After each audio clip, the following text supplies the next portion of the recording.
অকণমান ফ'কাছ হ'লেই ছাকচেছ পাব পাৰি। ছ'চিয়েল মিডিয়াৰ পৰা কাট অফ আছোঁ। অলপ ফ'কাছ হ'লেই ছাকচেছ পাব পৰা যাব, এনেকুৱা মানে মোৰ বিলিভ আহিছে।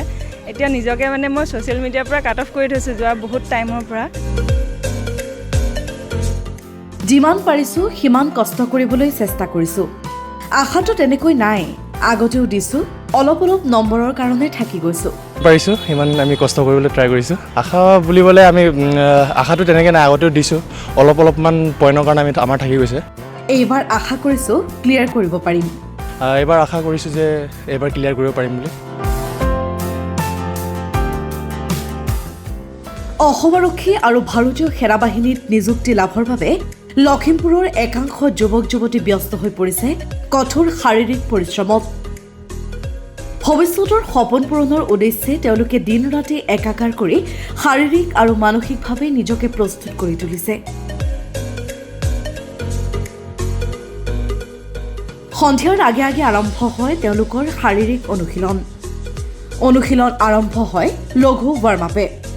তেওঁলোকৰ এটাই মাথো সপোন, অসম আৰক্ষী অথবা ভাৰতীয় সেনা বাহিনীত যোগদান কৰি সমাজ আৰু দেশমাতৃক সেৱা আগবঢ়োৱা। অসম আৰক্ষী আৰু ভাৰতীয় সেনা বাহিনীত যোগদানৰ সপোন পূৰণৰ বাবে যুৱক যুৱতীসকলৰ এই অক্লান্ত প্ৰচেষ্টা নিঃসন্দেহে আন বহুজনৰ বাবে প্ৰেৰণাৰ উৎস হৈ পৰিছে। অনুভৱ মানে এইটো এনেকুৱা এটা মানে স্পৰ্টছ এনেকুৱা এটা বস্তু য'ত ডিচিপ্লিনটো ধৰা পৰে, নিজক টেষ্ট কৰিব পাৰি কোনদিনা মোৰ ইম্প্ৰুভ হৈছে নাই হোৱা। তো সেইধৰণে মানে নিজকে একবাৰ ট্ৰাই কৰি চাইছোঁ বেলেগ এটা ফিল্ডত। মই আচলতে বেলেগ জব কৰোঁ, বেলেগ লাইনত, কিন্তু মানে এইটো মই আচলতে এক্সপ্ল'ৰ কৰিব বিচাৰিছোঁ, এক্সপিৰিয়েঞ্চ কৰিব বিচাৰিছোঁ, মানে ট্ৰাই কৰিব বিচাৰিছোঁ, সেইটো কাৰণে চেষ্টা কৰি আছোঁ। আত্মবিশ্বাস বৃদ্ধি পাইছে, যিহেতু আত্মবিশ্বাস বৃদ্ধি পাইছে।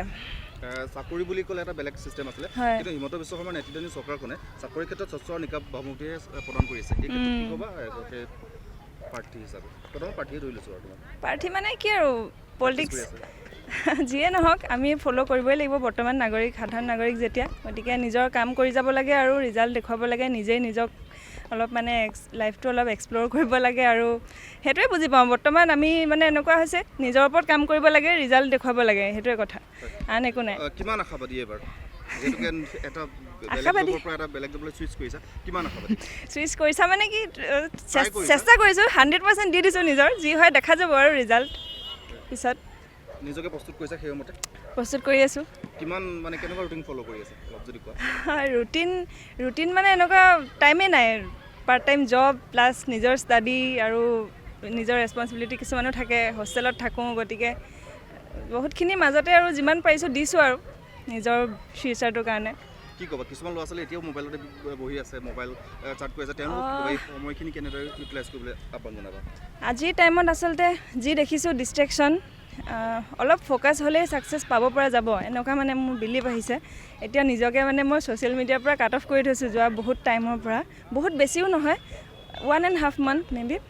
চ' সেইটো টাইমৰ পৰা মই দেখিছোঁ নিজে টাইমো পাইছোঁ, মানে সেইধৰণে মানে মই এইটোৱে ক'ব বিচাৰিছোঁ যে অলপ ফ'কাছ হ'লেই কিন্তু ছাকচেছ পোৱা যাব, কাৰণ চবেই ডিষ্ট্ৰেক্ট আজিকালি, আশে পাশে প্ৰতিজন ষ্টুডেণ্টেই ডিষ্ট্ৰেক্ট।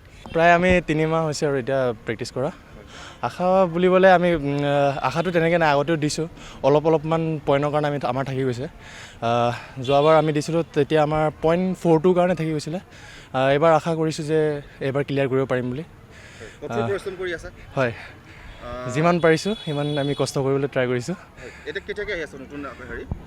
আমাৰ এতিয়া জানিব পোৱা মতে কেইদিনমানৰ পিছতে আমাৰ TA আৰ্মি এটা আছে বুলি ভাবিছোঁ, মানে শুনিব পাইছোঁ। আমি TA আৰ্মি দিবলৈ যাম বুলি ভাবিছোঁ ল'ৰাখিনিয়ে। তাৰপিছতে আমাৰ আছাম পুলিচৰ যোনখিনি ইণ্টাৰভিউ আহি আছে তাৰ কাৰণে আমি পৰিশ্ৰম কৰি আছোঁ। যিহেতু এবাৰ মানে আমাৰ বেছিভাগৰে গ্ৰেজুৱেশ্যন কমপ্লিট হৈছে, তো আছাম পুলিচৰ SI কাৰণে ফিল আপ কৰি আছোঁ।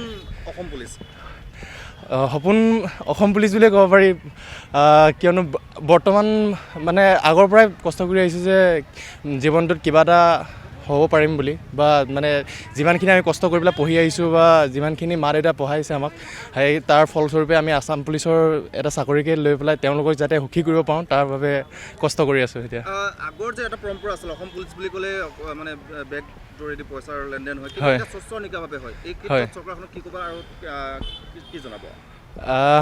আগতে যিহেতু আমি শুনি আহিছিলোঁ যে আছাম পুলিচ বুলি ক'লে পইচা মানে ঘোচ লৈ পেলাই চাকৰি পায় বুলি, কিন্তু বৰ্তমান চৰকাৰখনে যোনটো মানে নিকা পদ্ধতিৰে আমাৰ নৱপ্ৰজন্মখিনিক এটা চান্স দিছে যে তেওঁলোকৰ পৰিয়ালটোৰ বাবে বা তেওঁলোকে নিজৰ সপোন পূৰা কৰিবলৈ এটা ৰাস্তা পাইছে, তাৰ বাবে চৰকাৰখনলৈ অতি মানে ধন্যবাদ জ্ঞাপন কৰিছোঁ তেওঁলোকক, যে তেওঁলোকে এনেকুৱা এটা আমাক মানে সুবিধা কৰি দিছে যাতে আমাৰ যোনখিনি ল'ৰা ছোৱালীয়ে কষ্ট কৰি আছে তেওঁলোকে যাতে মানে নিকা পদ্ধতিৰে মানে যাতে চাকৰিটো পাইছে তেনেকুৱা।